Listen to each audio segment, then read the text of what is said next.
Bruno truly believes that he is a true artist and that all his ability was just handed to him. He draws maybe 1-2 hours a week when he feels like it, but he has a curly mustache, so he has the full title to call himself a true artist. But in reality, he just posts his quick sketches online for a few lousy likes and to delude himself further. As he gets older, he follows the same structure, just now he's getting that little bit more bitter as all his fellow creators overtake him at a crazy pace.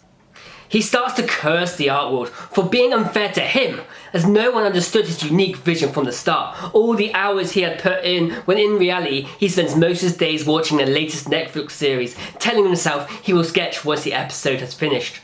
Just for it to get late. Then he tells himself he will do it tomorrow. I mean, why not? And as tomorrow comes round, he just feels a little bit tired. So says maybe next weekend. Picasso knows there is no shortcut for a quick time result. He knows if he truly wants to get to the heights of the creative gods, he must turn up every single day. Not turn up and exert himself crazy, but just turn up and take the correct steps. He has a burning why on why he chooses the path of the creator.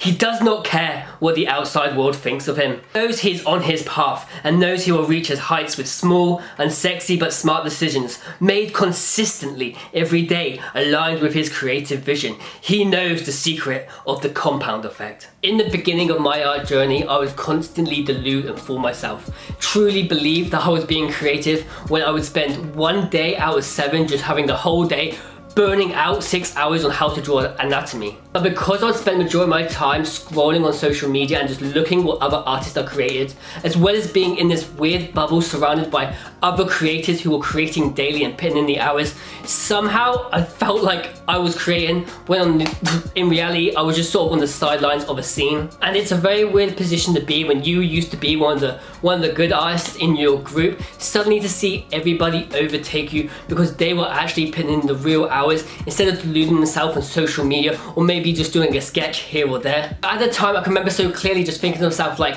how is it that these guys are progressing so much when I still feel stuck in my current situation?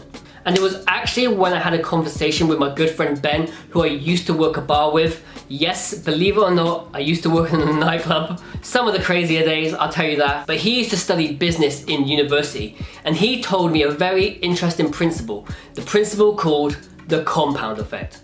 And to illustrate what I'm talking about, let me show you a quick example. I was to offer you right now $3 million versus 1 penny now that doubled for 31 days. Which one would you choose? I ain't dumb, and I know that you guys watching know that this is a loaded question, so there'll be a few of you shouting out, oh, I'll pick the penny, I'll pick the penny. But most people wouldn't. That's because they don't understand the principles of the compound effect. And if you did naturally choose the penny, then good for you, because on the 30th day, you would have an equivalent of £5,368,709.12. And on the 31st day, you will have a whopping £10,737,418.23p. Now you're probably asking yourself, that's all very well and good, but why the hell would this apply to me? Now let's say that you spent the bare minimum of 15 minutes every single day turning up and doing a really simplistic sketch in your sketchbook or some kind of random doodle.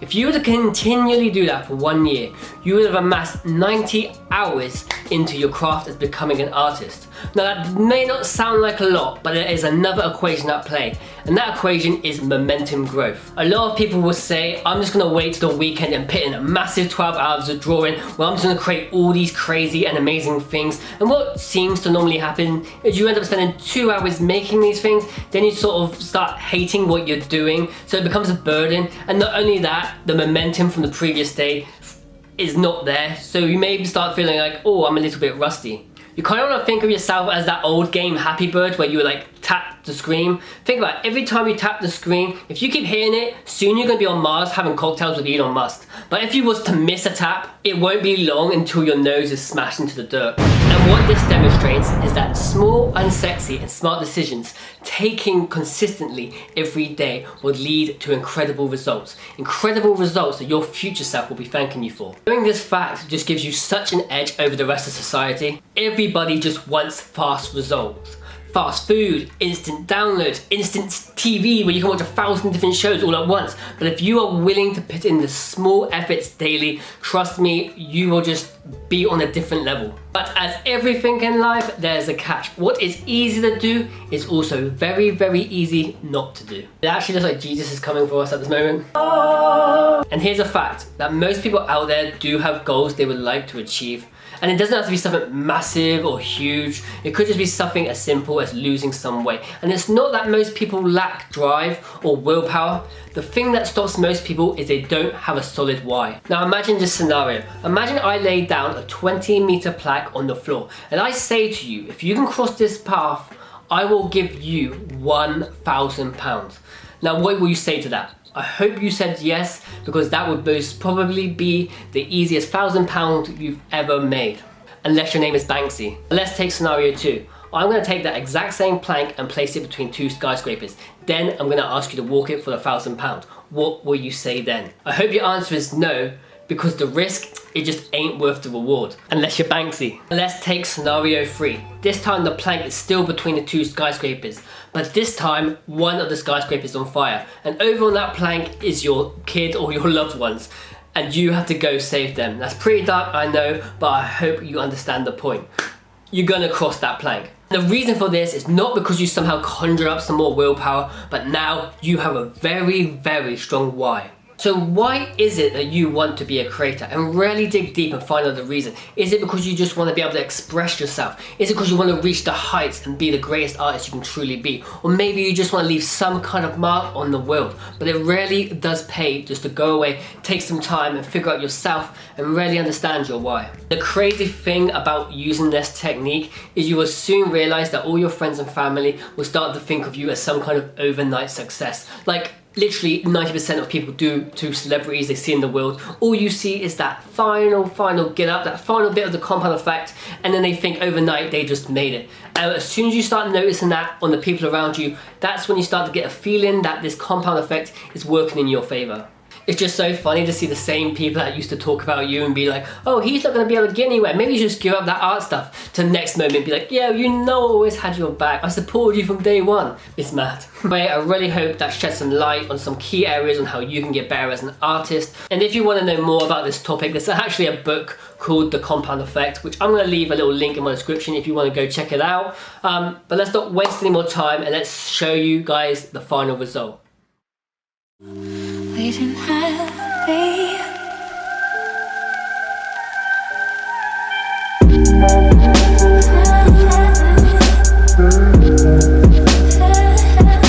If you guys at home want to know how to paint this portrait we've done in today's video, I'm going to leave a free video where I show you step by step on how you can do just that in the description. I need to say a thank you to everybody supporting us at the moment. We are on the road to 100k and can't believe we've already passed that 20k milestone. So thank you so much from the bottom of my heart. And also a thank you to all the Patreon.